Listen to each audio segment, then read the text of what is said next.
Ya, perang dunia maya yang terkait dengan konflik Ukraina dan Rusia meningkat ketika sukarelawan digital dari seluruh dunia memasuki arena pertarungan. Jumlah serangan siber yang dilakukan oleh dan atas nama kedua negara sejak pecahnya perang cukup mengejutkan. Kita lihat. Ya, peningkatan jumlah serangan siber sejak invasi Rusia ke Ukraina untuk pertama kalinya dalam sejarah, siapapun dapat bergabung dalam perang. Bahkan menurut Lothar Finkelstein, kepala intelijen ancaman di Checkpoint Software, banyak sekali kekacauan karena ia melihat hampir seluruh komunitas di dunia maya turut terlibat. Ada yang memihak ke Ukraina, namun ada juga yang memihak ke Rusia. Menurut Checkpoint Research atau CPR, dalam 3 hari pertama setelah invasi, serangan online terhadap militer Ukraina dan sektor pemerintahan meningkat sebanyak 196%.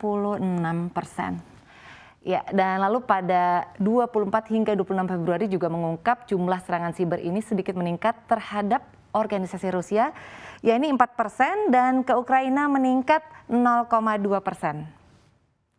Dan sejak itu pihak berwenang Ukraina memperkirakan ada sekitar 400.000 peretas multinasional telah secara sukarela membantu Ukraina. Lalu seperti apa sebenarnya strategi Ukraina membangun kekuatan sibernya? Kita lihat slide selanjutnya. Iya, sebagai target lama dari dugaan serangan siber Rusia, Ukraina tampaknya menyambut bantuan digital. Jadi menyusul permintaan yang diposting di Twitter oleh Menteri Digital Ukraina Mikhailo Fedorov, sekitar 308.000 orang ini bergabung dengan grup Telegram yang dikenal sebagai IT Army of Ukraine atau Tentara Siber Ukraina. Salah satu anggota kelompok tersebut adalah Gennady Galanter yang merupakan salah satu pendiri perusahaan teknologi informasi Perfectus. Ia mengatakan kelompok itu fokus pada mengganggu situs-situs Rusia, yakni mencegah disinformasi dan mendapatkan informasi yang akurat pada warga Rusia.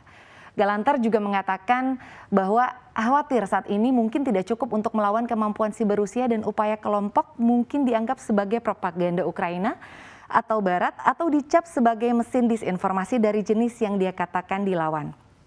Lalu seperti apa sebenarnya fenomena serangan siber di momen konflik Rusia dan Ukraina ini?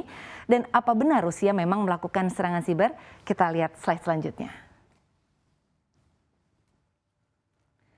Ya, kantor pemerintahan dan bank di Ukraina alami serangan siber. Jadi dalam kurun waktu beberapa minggu terakhir, Ukraina ini mengalami beberapa kali serangan siber. Dan yang menjadi target adalah kantor pemerintahan dan sistem pada bank. Lalu terkait situasi tersebut, Moskow secara konsisten membantah terlibat dalam perang siber atau membantu serangan siber. Jadi pada 19 Februari lalu, kedutaan Rusia di Washington mengatakan di Twitter bahwa mereka tidak pernah melakukan dan tidak melakukan operasi jahat di dunia maya. Namun jika kita sedikit menilik ke belakang, dalam beberapa dekade terakhir, pemerintah Rusia dianggap telah melakukan belasan serangan siber terhadap negara-negara asing, diantaranya untuk merugikan kandidat politik tertentu hingga menyebar kekacauan. Salah satu peristiwa peretasan terjadi pada tahun 1996, di mana Amerika Serikat menjadi negara yang menjadi target peretasan oleh Moonlight Maze untuk melakukan spionase di dunia maya pertama. Jadi semula Moonlight Maze ini dipandang sebagai serangan yang berdiri sendiri, tapi belakangan diketahui bahwa kelompok ini didukung oleh Rusia.